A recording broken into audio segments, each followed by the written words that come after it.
Hey guys, welcome back to my channel. My name is Russ and I drive my 2024 Subaru Forester Sport here, and in this channel I tell you about my ownership experience and everything I think about this car and know about this car. So, the topic of today's video is going to be a 9-month update. I got this car in June, well, late May of last year, so today is March 14th. So here's a perfect spot to update you on all the things that went wrong with this car. So yeah, I got this car from the dealer when I had like 50 miles on the clock. So I did drive this car for 2,500 miles over the last 9 months. I drive this car every day, but my trips are short and mostly city. So anyways, nothing catastrophic happened over the last 9 months, thank God. But at the same time, there are a few things that are worth mentioning and talking about. And let's begin. So the first thing that was super annoying ever since I got this car, that luckily I fixed now myself, was the squeaky seat. Basically, a lot of people on forums talking about squeaky seats of Subaru, and Subaru even has bulletins on how to fix those seats. But in my case, actually, it wasn't the seat. It was the bolt that attaches the seat belt assembly stick. There was a bolt there. I made a video about it. I'll show you right now what that looks like. So basically it was making noise when the car was rolling side to side like this. As a result, 1 squirt of WD-40 and squeak is gone forever. I could drive over any surfaces now. No more squeaks coming, and they were loud and annoying. No more squeaks coming from that bolt, and yeah, gives you that peace of mind. So that was the first annoying thing that luckily I solved myself very easily. Now, let's continue. So another thing that happened to me that was annoying has to do with the door, one of the doors. This door right here, basically every time you try to open it, it would just make like a really weird sound, like something is, like it didn't want to open. And it happened like 90% of the time, and I was even close to go to the dealer and have them check it out. But then it just went away on itself. At first I thought maybe it's because I'm like parking on a slope or something like that. Maybe it's a little bit of body roll or something like that. That's interfering with the door opening and closing. I know it shouldn't be like that, but still. No, doesn't matter. Flat surface, not flat surface. Angle, doesn't matter. We'd just do it randomly. And then it went away. So, yeah. So when I went to see the dealer, I didn't mention it because by then it went away. But yeah, for the first 2 months, it was with me. Luckily, we didn't use that door a lot. It was still nice that this door stopped bothering us. So yeah, that's an update with the door. Now, what else happened here? The big sort of like what's going on moment was when it got cold here in New York, and I would start the car in the morning and the car would just sound so different suddenly. And I was just like, what's going on? The car like sounded like it had a cold. Mind you, in the winter, I would always warm up the car through the app, give it like 10 minutes of running time. Then I would get inside the vehicle. And not every time, but I would say a lot of the times, the car would just sound rough and came from the CVT. Yeah. And it sounded like it had a cold. You didn't want to speed up or even press the gas pedal too much, honestly, because it just sounded like the car was just like that. Like, hard to explain. I tried to do it once with the mic, but the mic doesn't pick it up for some reason. But you feel it, like the car just sounds off.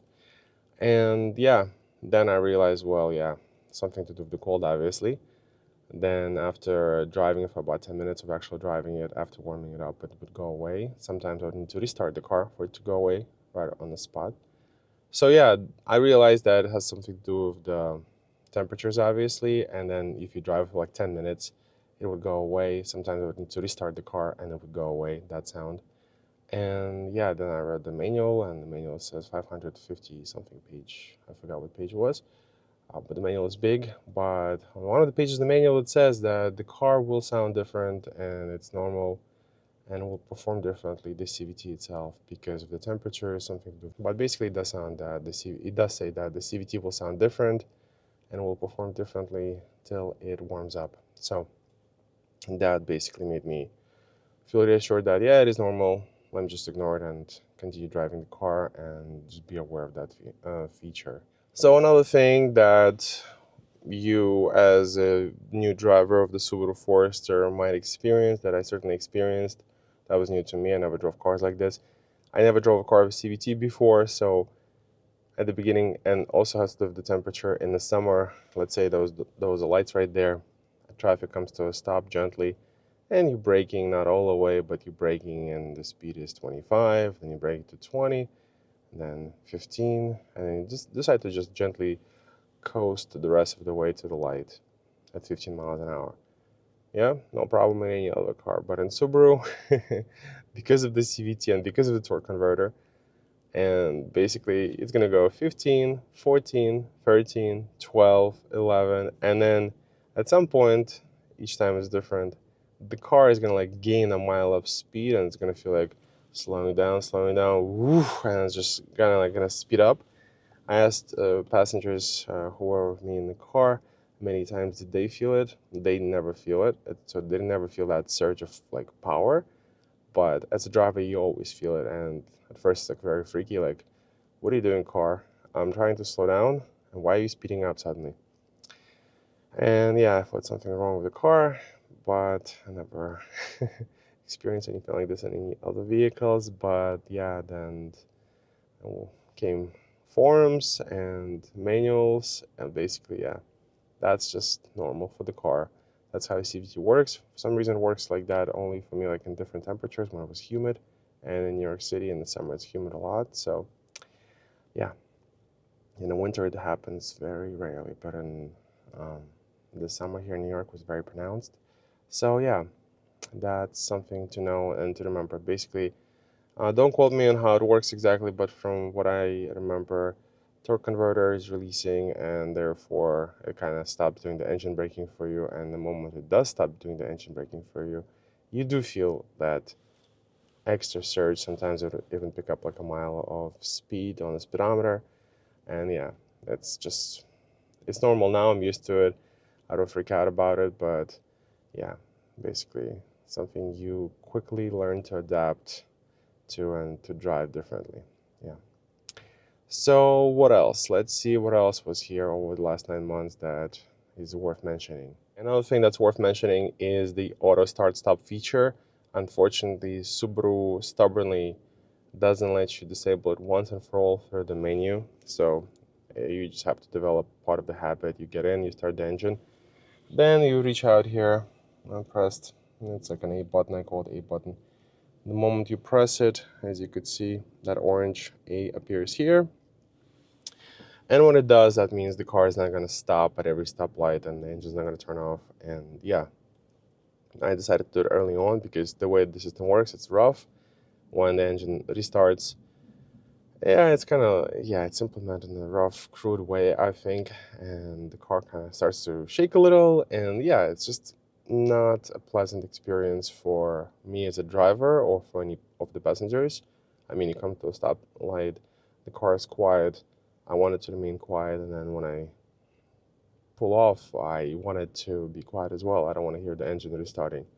But not only that, also I think I'm saving myself from drained battery and saving the starter motor by not using the system. But unfortunately, Subaru made it so that I have to press the button every single time I start the engine, and I wish it was an easy fix to do it once and for all here for the menu. I know that Amazon offers many solutions on how to add something to a fuse box, and then this thing is gone once and for all, but I don't want to go for a fuse box, and I don't want to avoid the warranty. So yeah, that's basically part of the life of the Subaru. If you don't want to use the start stop feature, you have to remember to press the button every time you start the engine. Yeah. Overall then, as you could see, this experience has been relatively trouble-free, and I don't have anything else to mention really. Believe me, I would. If I had something to say, if something happened, I would mention it here. So yeah, overall, this is exactly what I wanted and why I didn't go for the 2025 Subaru Forester because, well, partly because when I got this car, the 2025 was still like a few months away. But even if I walked into the dealership and there were two models, this one, the 2024 and 2025, and even if they were the same price, 90% I would go for this one, for the older generation, the 5th generation of the Forester, because I didn't want to have any surprises. This is the 6th generation. Sorry, this is the 5th generation of the car and 6th year of them making it. So by now, I hope that they figured some things out and know all the issues, small or big. And I didn't want to be like a guinea pig for the 6th gen and yeah, have this break, that break. I just don't have the time to be spending at the dealer, so I just wanted something that's simple, that doesn't break as much as possible. I just don't want to spend time at the dealer. I'm a busy guy, so getting a car that's as reliable as possible was top priority for me. So that's why I'm in the 5th gen. Last year of production of the 5th gen, 2024. But yeah, so let's see. Squeaky seats, door that didn't open right, that got I don't know, self-healed. The seat that kind of helped. One spray of WD-40 and the bolt is not squeaky anymore. Other than that, this car has been a champ. Yes, CVT issues. Yeah, have to do with the cold, so that kind of like I figured out.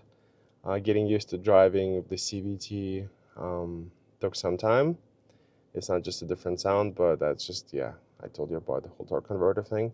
So yeah, I don't want to go to the dealer, and the only time I've been to the dealer was for my regular maintenance. I think I went when the car was in my possession for like 5 months at that point, and it only had 1,630 miles or something like that on the clock. So I still decided to go because yeah, the manual says 6 months or 6,000 miles. At that point, the car was pushing closer to 6 months, and decided to go in. They checked the tires. They said no tire rotation is needed. I went to official dealer here in Brooklyn, Bay Ridge Subaru, and yeah, they checked the tires. They said the tire rotation is obviously not needed, but they just changed the oil, and yeah, that was a nice smooth experience.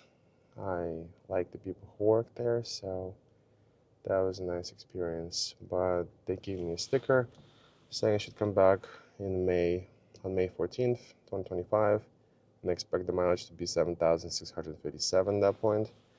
Yeah, I highly doubt it. The way I'm driving it, I drive it every day, but very short trips. So yeah, that'll be an interesting update because I think for the 1 year interval, they have to do some other things, not just the tire rotation, but air filter. That's just something I remember, but I'm sure there's more. I gotta look up the manual.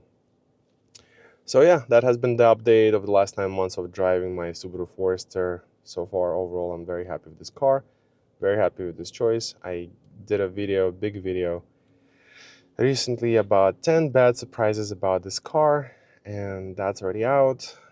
And I'm finishing the video about 10 good surprises about the Subaru Forester. That video is about to go live soon, next few days. I don't know when this video is going to drop, but hopefully it drops by the time those two are already out. I mean, it sounds like the second one's out, so if you're interested to know in more specific details all the things that made me happy driving this car and didn't make me so happy driving this car, feel free to watch those videos as well.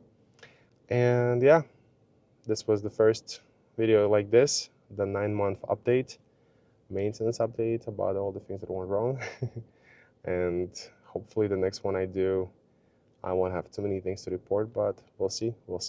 Nobody knows. Thanks for watching, guys. Feel free to subscribe for more useful videos like this.